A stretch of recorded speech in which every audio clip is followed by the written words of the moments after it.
اور اب ہمیں کسی بھی گھر میں پناہ نہیں مل رہی ہے۔ تو اس لیے اس وقت کے ان ممکنہ خطروں سے بچانے کے لیے ضروری ہے کہ جب آپ اپنی وراثت تقسیم کرنا چاہیں گے تو آپ اپنے لیے پہلے تحفظ کا انتظام کر لیں، یعنی کچھ پراپرٹی اپنے لیے مخصوص کر دیں، اس میں رہائی کے لیے گھر، چاہے 1 یا 2 کمرے کیوں نہ ہو،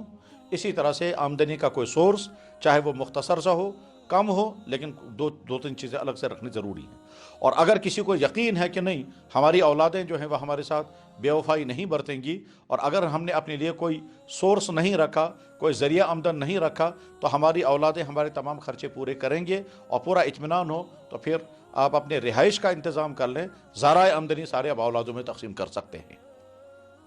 اپنے لیے تحفظ کرنے کے بعد اب آگے جب آپ کو وراثت تقسیم کرنے کا مرحلہ ہوگا تو ایسا ہو سکتا ہے کہ بعض گھروں میں حالت یہ ہو کہ کچھ بچے پڑھ کر کے اپنے پاؤں پر کھڑے ہو گئے ہیں، اپنا روزگار کما رہے ہیں، چاہے ان کو ملازمتیں ہیں، چاہے ان کو بزنس ہے، چاہے کوئی بھی ذریعہ آمدنی ان کے پاس ہے، اور کچھ بچے جو ہیں وہ ابھی اپنے پاؤں پر کھڑے نہیں ہیں، وہ ابھی تعلیم بھی پڑھ رہے ہیں، وہ ابھی بے روزگار ہیں اور وہ اپنے روزگار نہیں کما رہے ہیں۔ تو سوال یہ ہے کہ جب آپ اپنی وراثت تقسیم کریں گے تو جو اپنے پاؤں پر کھڑے ہیں ان کو کتنا دیں گے، اور جو ابھی بے روزگار ہیں ان کو کتنا دیں گے۔ اسی طرح سے بعض بچے ایسے ہوں گے جن کے رشتے آپ کر چکے ہیں، اور بعض بچے ایسے ہو سکتے ہیں لڑکا اور لڑکی ہوں کہ ابھی ان کے رشتے بھی باقی نہیں ہوئے ہیں۔ تو اب جن کے رشتے ابھی باقی ہیں ان کے لیے کتنا رکھیں گے، اور جن کے رشتے ہو چکے ہیں ان کے لیے کتنا رکھیں گے۔ یہ ہے کہ مشکل مرحلہ کہ آپ اس وقت کیا کریں گے، کیونکہ شریعت اسلامیہ نے اس بارے میں حکم نہیں دیا ہے۔ اس لیے شریعت تو یہ چاہتی ہے کہ آپ اپنی تمام یہ ذمہ داریاں جب پوری کر لیں گے، لائبلٹیز پوری کر لیں گے، تب آپ وراثت تقسیم کریں۔ اس لیے زیادہ بہتر یہ ہے کہ جب کوئی والدین اپنی تمام ذمہ داریوں سے فارغ ہو جائیں، سارے بچوں کی شادیاں ہو جائیں، سارے بچے اپنے پاؤں پر کھڑے ہو جائیں، سارے بچے کمانے لگیں، اس وقت آپ اپنی وراثت تقسیم کریں۔ لیکن بہت سارے گھروں میں مشکل یہ ہوتی ہے کہ جو اولادیں پہلے ہوئی ہیں اور وہ اپنے پاؤں پر کھڑی ہیں، ان کی شادیاں ہو گئی ہیں، وہ کبھی کبھی والدین سے کہتے ہیں ہمیں ہمارا حصہ دے دو، اور والدین پریشان ہو جاتے ہیں کہ ان کا حصہ دیں تو کتنا حصہ دیں گے۔ تو شریعت کا جواب یہ ہے کہ ابھی آپ کا کوئی حصہ نہیں ہے، آپ الگ رہائش اختیار کرو، اور اس الگ رہائش اختیار کرنے میں والدین ان کو مدد دیں، تعاون دیں، جتنا وہ دے سکتے ہوں، لیکن وہ حصہ نہیں ہوگا، اور وہ اپنی الگ رہائش اختیار کر لیں۔ ان کے تعاون سے وہ اپنے پاؤں پر خود کھڑے ہو جائیں، اس میں مشکلات آئیں گی، لیکن جو کچھ بھی والدین تعاون کریں گے وہ تعاون حصہ نہیں ہوگا، اور وہ تعاون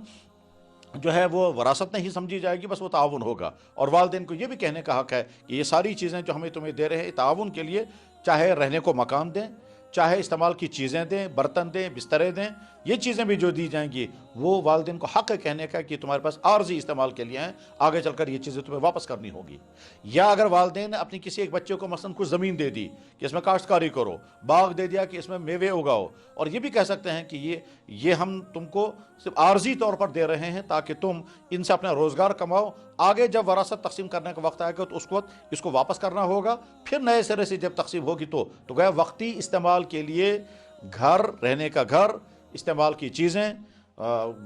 کاشتکاری کی زمین، باغ، دکان، یہ ساری وقتی استعمال کے لیے دے سکتے ہیں۔ اور اگر ایسا کریں گے تو اس کے بعد کیا ہوگا، آگے چل کر کے جب باقاعدہ وراثت تقسیم ہونے لگے گی اس وقت یہ چیزیں واپس شامل ہوگی، اور واپس شامل ہونے کے بعد پھر دوبارہ جب تقسیم ہوگی اس دوبارہ تقسیم میں یہ چیزیں چاہے انہی اولاد کو بھی دے جائے، کیونکہ ہو سکتا ہے انہوں نے اس میں اپنی محنت سے کچھ اضافہ بھی کیا ہو۔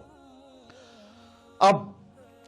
جو اولادیں الگ رہ رہی ہیں، الگ رہنے لگیں، ان کو مدد کے طور پر آپ نے کچھ دے دیا، حصہ نہیں دیا، اور جو اولادیں آپ کے ساتھ ہیں ان اولادوں کو آپ نے لکھایا، پڑھایا، اپنا روزگار مہیا کرایا، ان کی شادیاں کر دی۔ جب سارے یہ فارغ ہو گئے، فارغ ہونے کے بعد اب جب آپ وراثت تقسیم کرنا چاہیں گے،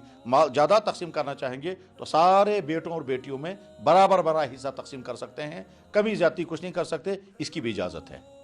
گویا تقسیم جائیداد میں آپ کے پاس فارمولہ ایک آ گیا یہ کہ تمام بیٹوں اور بیٹیوں میں تسویہ کیا جائے، عدل برتا جائے، تمام کو برابر دیا جائے، کمی زیادتی کچھ نہ کی جائے۔ ایک شکل تو یہ ہے۔ دوسری شکل یہ ہے کہ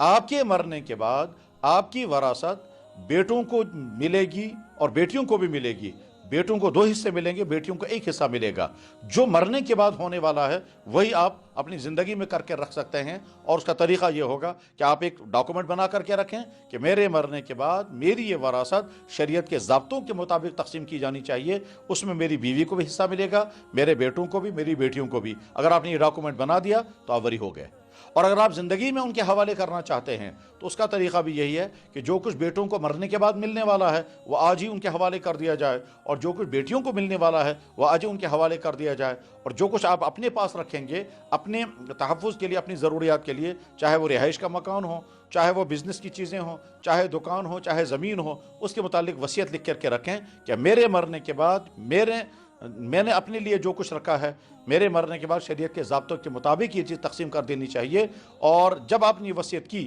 تو شریعت کے ضابطوں کے مطابق آپ کے وفات کے بعد یہ چیزیں تقسیم ہو جائیں گی، اور اس میں سارے بچوں کو، لڑکوں کو، لڑکیوں کو قرآن کریم کے مقرر کیے ہوئے ضابطے کے مطابق ملے گا۔ اللہ تعالیٰ فرماتے ہیں یوصیکم اللہ فی اولادکم للذکر مثل حظ الانثیین۔ بہت سارے والدین آ کر کے پوچھتے ہیں کہ جی ہم اپنی زندگی میں وراثت تقسیم کرنا چاہتے ہیں،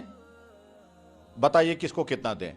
بہت سارے اولادیں آ کر کے کہتی ہیں کہ ہم اپنے والدین کے ساتھ رہنا نہیں چاہتے ہیں، تو اس لیے ہم اپنا حصہ لینا چاہتے ہیں، بتائیے ہمیں کتنا حصہ ملے گا۔ تو اس گفتگو سے امید ہے ان دونوں سوالوں کا جواب آ گیا ہوگا کہ زندگی میں وراثت میں کسی کا کوئی حصہ نہیں ہے، لہٰذا اس کا نام وراثت نام رکھنا ہی درست نہیں ہے۔ اب اگر کوئی والدین تقسیم کرنا بھی چاہتا ہے تو تقسیم جائیداد کہیں گے، اور تقسیم جائیداد کرنے کے سلسلے میں یہ ساری باتیں بطور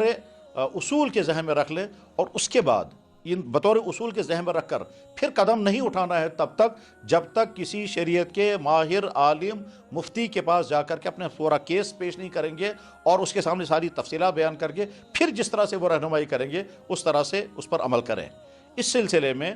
بہت سارے مفتی حضرات بھی اپنی یا تو کم علمی کی وجہ سے یا کم تجربہ کاری کی وجہ سے طرح طرح کی غلطیاں کھا جاتے ہیں۔ جو ہمارے بڑے مفتی حضرات ہیں جن کو تجربہ بہت وسیع ہو گیا ہو اور جن کا علم بھی بہت وسیع ہو اور معاشرے کے حالات سے بھی جو واقف ہوں، ان سے بھی غلطی ہو سکتی ہے لیکن کم، اور ہمارے جو نئے مفتی حضرات ہوتے ہیں ان سے غلطیاں زیادہ ہو سکتی ہیں بئی وجہ کہ ابھی تجربات نہیں ہیں۔ تو ان کو چاہیے کہ پرانے اور مستند مفتیوں سے رہنمائی لیں تاکہ وہ مسلمانوں کے گھریلو جھگڑوں میں اس طرح کے معاملات میں صحیح رہنمائی کر سکیں۔ یاد رکھیں کتنے ہی والدین ایسے ہیں جو یہ قدم اٹھاتے ہیں اس غرض سے کہ تاکہ آگے اولادوں میں تنازع نہ رہے، مگر اس قدم اٹھانے کے بعد ایک ایسا عمل وہ کر جاتے ہیں کہ آگے چل کر ان کی اولادیں زندگی بھر لڑتی رہتی ہیں، عدالتوں کے چکروں میں پھنس جاتے ہیں، اور وہ یہ سمجھتے ہیں، ایک کہتا ہے میرے والد نے مجھ پر ظلم کیا، اس کو زیادہ دے دیا، دوسرا کہتا ہے مجھے جو ہے وہ مجھ پر زیادہ ظلم ہو گیا۔ کتنی اولادیں والد کے زیادہ تقسیم کرنے کے باوجود آپس میں ٹکراتے رہتے ہیں، تو والد کا یہ قدم اٹھانا فائدہ مند نہیں ہوا۔ مثلا ایک بچہ جو ہے وہ اپنے والد کے ساتھ کاروبار میں شامل ہے، اب والد نے یہ سوچا کہ میں وراثت تقسیم کر کے جاؤں گا، اس نے اس بچے کو بھی اتنا ہی دیا جتنا اس بچے کو دے دیا کہ جو ابھی کاروبار کر ہی نہیں رہا ہے، وہ اپنے پاؤں پر کھڑا ہی نہیں ہوا، اس کو بھی اتنا ہی دیا، بڑے بچے کو بھی اتنا ہی دیا۔ اب بڑا بچہ یہ کہتا ہے کہ جی میں نے تو اتنا زمانہ آپ کے ساتھ گزارا ہے، یہ جو میں نے آپ کے ساتھ کاروبار میں اتنا زمانہ گزارا ہے اس کا مجھے الگ سے کوئی چیز دے دیجئے، اگر میں نے الگ سے کوئی کاروبار کیا ہوتا تو آج میری پراپرٹی بنی ہوتی، اس لیے مجھے الگ سے پہلے اتنا دے دیجئے جو میں نے آپ کے ساتھ وقت گزارا ہے۔ تو ایک تنازع تو یہ کھڑا ہو گیا۔ دوسرا والا جو بچہ چھوٹا ہے، جس کا بھی رشتہ بھی نہیں ہوا ہے، جس کا بھی روزگار بھی نہیں ہے، وہ یہ چاہتا ہے کہ میرے بڑے بھائی پر آپ کا اتنا وقت پیسہ خرچ ہوا ہے، آپ نے اس کی شادیاں بھی کر دی ہیں، اور آپ اپنے پاس اس کو تو جہاں مجھے علاوہ کچھ زائد ملنا چاہیے جس سے میں اپنی شادی کر سکوں۔ تو چھوٹا بچہ زیادہ مانگ رہا ہے یہ کہہ کر کہ میری ابھی شادی ہی نہیں ہوئی، بڑا بچہ زیادہ مانگ رہا ہے یہ کہہ کر کہ میں نے اتنا زمانہ آپ کے ساتھ بطور حلف کے گزارا ہے، مجھے زیادہ ملنا چاہیے۔ اب یہ باپ کیا کرے گا؟ تو اس لیے اس والد کو چاہیے کہ بہت دور اندیشی کے ساتھ کسی صحیح عالم سے رہنمائی لے کر پھر یہ قدم اٹھائیں، اس کے بعد پھر امید کی جا سکتی ہے کہ گھر جو ہیں وہ ان جھگڑوں سے بچ جائیں گے، ورنہ بے شمار گھروں میں والدین اور اولادوں کے درمیان جھگڑے،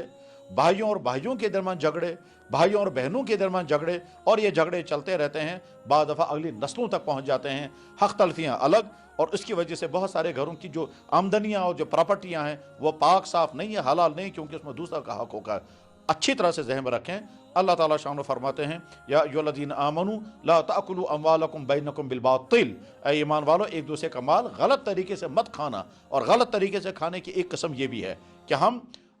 وراثت کے نام پر، جائیداد کے نام پر وہ چیز لے رہے ہیں جو چیز ہمارا حق نہیں بن سکتا تھا، اس میں چاہے والد کی غلطی ہوئی ہو چاہے ہماری غلطی ہوئی ہو، لہٰذا جھگڑے الگ، حق تلفیاں الگ، حرام مال الگ، یہ تمام خرابیاں ہو جاتی ہیں۔ خلاصہ یہ ہے کہ اگر کوئی انسان اپنی زندگی میں اپنی جائیداد تقسیم کرنا چاہتا ہے تو پہلے صحیح رہنمائی لے لیں، اور قانونی طور پر بھی شرعی طور پر بھی، اس کے بعد یہ قدم اٹھائیں۔ اللہ کرے یہ بات سننے والوں کے ذہن میں آ جائے اور اس معاملے کو ٹھیک طرح سے سمجھیں، اور جب قدم اٹھائیں تو ان کو صحیح رہنمائی ملے اور آگے ان کی نسلیں ان جھگڑوں سے محفوظ رہیں جو جھگڑیں بعض دفعہ نسلوں تک چلتے ہیں۔ وآخر دعوانا الحمدللہ رب العالمین برحمتک یا ارحم الراحمین۔